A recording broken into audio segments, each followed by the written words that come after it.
Bien, aquí vamos con nuestra clase número 3, bien importante esta clase porque vamos a hablar acerca de, por un lado, la idea y por otro lado, la adaptación al cambio.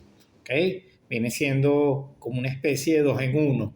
Vamos incorporando dos clases en una misma presentación.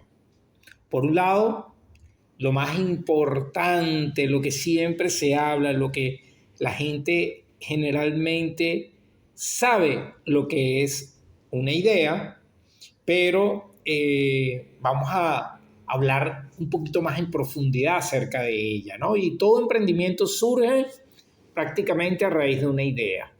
Ahora, ¿qué tan difícil será definir la idea como un concepto?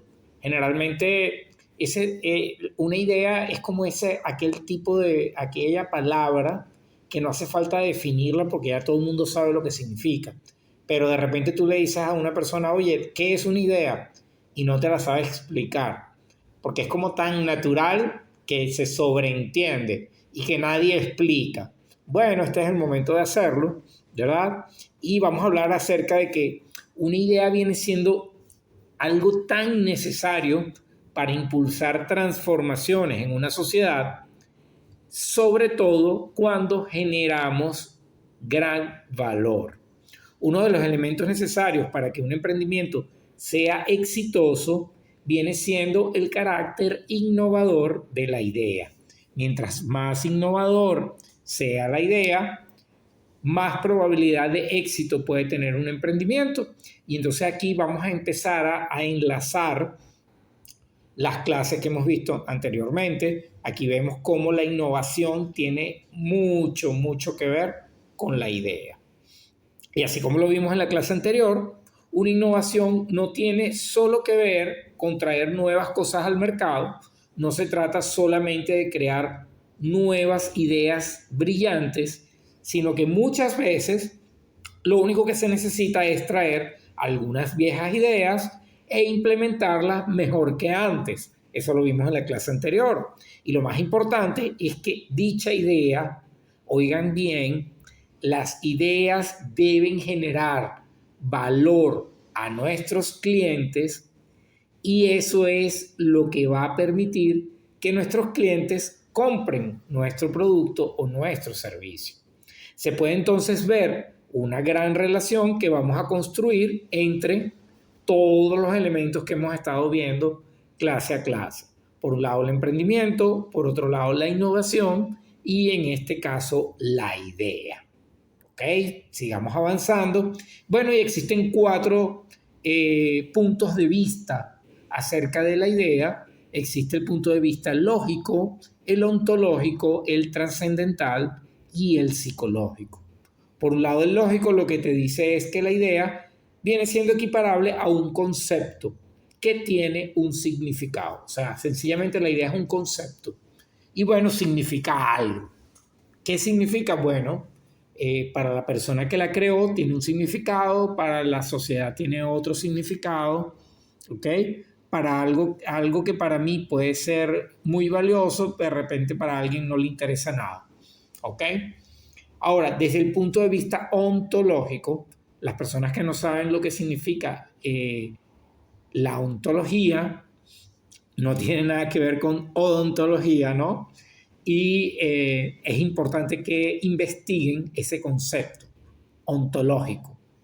Y bueno, el punto de vista de la idea viene siendo equiparable a algo material que existe en el mundo real. Es decir, o sea, es algo físico que existe en nuestra realidad, en nuestro plano. Pero desde el punto de vista trascendental, fíjense qué interesante, la idea como una posibilidad del conocimiento es algo con lo que también se quiere dar a expresar algo muy puntual para tener más conocimiento del que se tiene acerca de lo que se está tratando o estudiando. Es decir, eso es como algo filosófico. Muy bien. Y desde el punto de vista psicológico, perdón, la idea viene siendo equiparable a una representación mental subjetiva. O sea, aquí tenemos 4 puntos de vista totalmente distintos. Fíjense, mientras uno dice que es algo material, el otro dice que es algo subjetivo, es algo mental. Entonces, dependiendo del enfoque que le hemos dado a la idea o le demos a la idea, va a tener un significado totalmente distinto. Seguramente yo les digo a ustedes que me definan idea y van a encontrar algo totalmente distinto a estos 4 puntos de vista, o de repente ustedes mismos se pueden de alguna manera parcializar hacia alguno de estos 4. Vayan pensando cuál es el punto de vista con el cual ustedes se sienten más identificados. ¿Cuál de estos 4? ¿Ok? Ahora, muchas personas creen que la idea de emprendimiento surge de la revelación que puede tener una persona en un momento dado. Es decir, como que yo voy caminando, así como la ley de la gravedad, que una persona estaba sentada bajo un árbol de manzana y ¡pum!, le cayó la manzana en la cabeza, y entonces ahí fue que se empezó a imaginar acerca de cómo funcionaba la gravedad. A pesar de eso, todo, si lo vemos desde el punto de vista del emprendimiento, todo emprendimiento necesita de una incubación interna por parte de los individuos que intervienen en la concepción de la idea. Necesita además de un proceso muy complejo y muy bien estudiado para que el emprendimiento exitoso pueda llevarse a la realidad mediante la identificación de una oportunidad. Aquí en esta clase vamos a hacer una comparación, ¿ok?, de tipo de fines educativos, muy importante, por favor, con el embarazo, ¿ok? ¿Qué significa eso? Bueno, digamos que la idea cuando surge viene siendo comparada con la concepción, ¿ok? El momento ese de la fecundación, que ya se empieza a crear vida. En ese momento, si yo tengo una idea, no la puedo llevar a cabo de inmediato. Yo tengo que pasar por un proceso, ¿verdad?, donde van a ocurrir muchas cosas, y un periodo de tiempo donde van a ocurrir muchas cosas, donde yo voy madurando mi idea hasta que por fin la pueda dar a luz. Entonces, como el embarazo, desde el momento de la fecundación tienen que pasar cierta cantidad de meses donde el embrión se va creciendo, va desarrollando, va completando todo su proceso hasta que ya está listo para nacer en este mundo. ¿Ok? Entonces, digamos, esa es una comparación solamente con fines educativos, y la finalidad es que ustedes más o menos se den cuenta de, bueno, que la idea no se puede llevar a cabo de un día para otro. Es algo mucho más complejo que tiene que estar muy, muy bien estudiado. Entonces, desde el punto de vista comercial, actualmente pareciera que es cada vez más difícil, ¿ok?, que tú tengas una idea y que consigas el dinero, los recursos, el capital para poder impulsarlo, desarrollarlo y concretarlo. Además, se tiene una creencia, ¿verdad?, de que las personas que tienen el capital vienen siendo aquellas personas que pueden comenzar con los proyectos de emprendimiento, y que finalmente ellos sean los que logren el éxito. Es decir, supongamos Juan y Pedro. Juan tiene una idea muy buena, Pedro tiene una idea muy buena, pero Juan tiene capital y Pedro no. Entonces podríamos decir, ay no, Juan, como es el que tiene capital, él es el que va a ser exitoso. Y Pedro, como no tiene ni siquiera esa idea, va a poder ver luz, va a poder nacer. Bueno, eso es lo que se piensa a términos generales. Pero a pesar de que pareciera ser así, siempre, si una idea es lo suficientemente atractiva, suficientemente buena y sobre todo escalable, que pueda crecer, entonces, al ser presentada a un inversor indicado, al inversor correcto, automáticamente se va a conseguir el capital necesario para que se convierta en un emprendimiento. O sea, Pedro no tiene capital para desarrollar su idea, pero si consigue a los inversionistas, con toda seguridad no tendrá nada que envidiarle al proyecto de emprendimiento de Juan. ¿Ok? Esto es lo que quiere decir, digamos, esta lámina. Ahora bien, finalmente, y esto es bien, bien, bien importante, por muy fantástica y soñadora que pueda parecer una idea, un emprendedor no puede nunca cerrarse a ella. Es decir, nosotros podemos concebir en nuestra mente una idea, desarrollarla en nuestra mente, ir evaluándola hasta el punto de llegar a ponerla en práctica. Y este proceso puede y debe tardar un periodo de tiempo determinado. Puede ser un periodo corto, puede ser un periodo largo, ¿ok?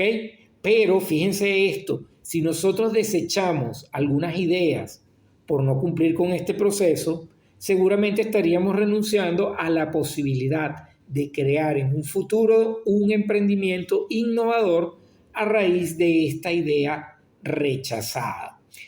El ejemplo que yo siempre pongo en este momento es, por ejemplo, un músico, ¿verdad?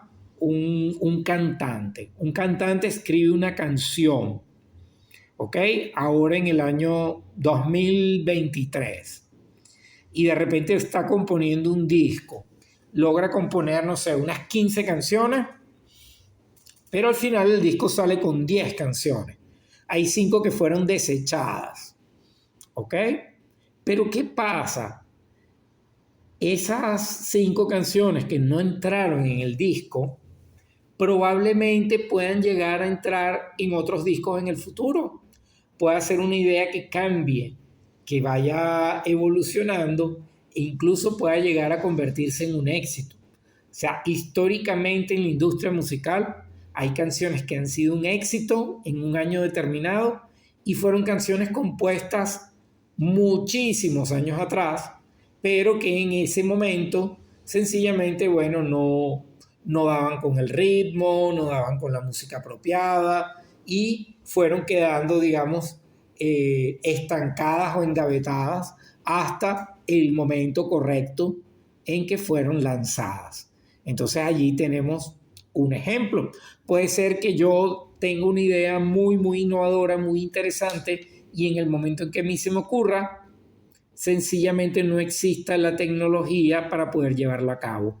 Pasa el tiempo, pasan los años, pueden pasar décadas y cuando esa tecnología ya esté disponible, oye, yo puedo retomar esa idea que tuve, no sé, en mis años de juventud y poder llevarla a cabo.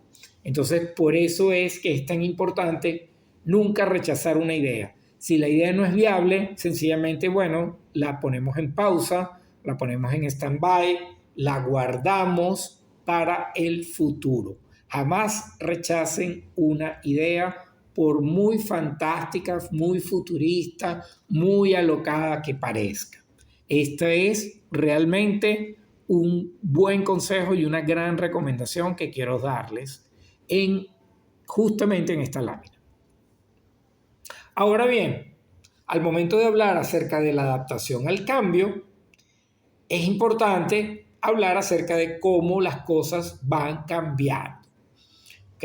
Y el cambio viene siendo una constante en nuestras vidas y en todo nuestro paso por este mundo, porque desde el momento en que nacemos hasta el momento en que nos toca partir de este plano, hemos estado en un cambio constante. Somos bebés, somos niños, somos adolescentes, somos adultos, somos ancianos, etcétera, ¿no?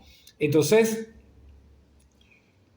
si toda nuestra vida es un constante cambio, ¿qué significa entonces adaptarse al cambio?